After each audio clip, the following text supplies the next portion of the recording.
We know this, right? There's less artists that are just taking outside songs. The business has changed. There's very few of them.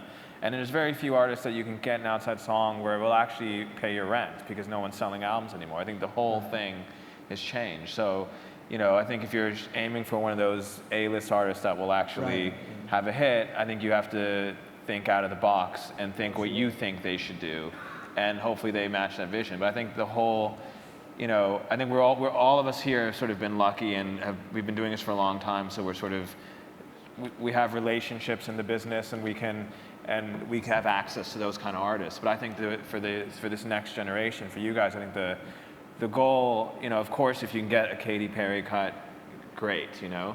But I think it's changed so much, and there's so few of those artists. I think it's about, you know, creating great, cutting-edge music, and find your own artists. You know, nowadays you've got like Disclosure, you've got the whole DJ movement. All it is producers that are being the artists now, that are just finding singers over their stuff, right? And they prefer unknown singers. Yeah, a lot of them and a great song just went. Now because of the internet and the way it works, you know, record labels are becoming irrelevant. So now it's all about a great song winning. You have your audience there on the internet, you know.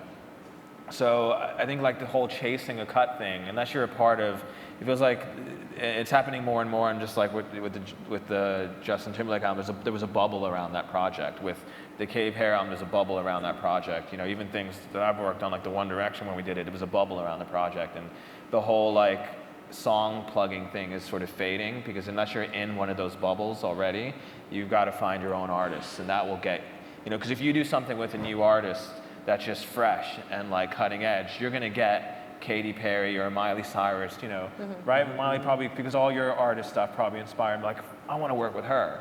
You know, they want to work with what's next. Yeah. I think there's a lot of, like, everyone on this panel is probably a great songwriter. I think Max Martin is probably a master, and I say he's a master because he can teach it. And he's done that with numerous people that have been extremely successful. I know I learned a lot from him. You know, he always thinks melody first, and I think that's probably part of his genius. I think melody is a universal language, and you know, just making sure that sort of the melody makes sense, that, you know, it's simple enough but yet different enough.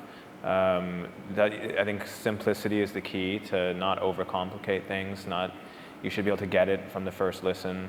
And those are the sort of the key things, you know, not overcomplicating songs. You know, not overcomplicating the syllables. There has to be some sort of repeating going on, you know, things like that. He calls it melodic math, and you sort of learn it by being around someone like that.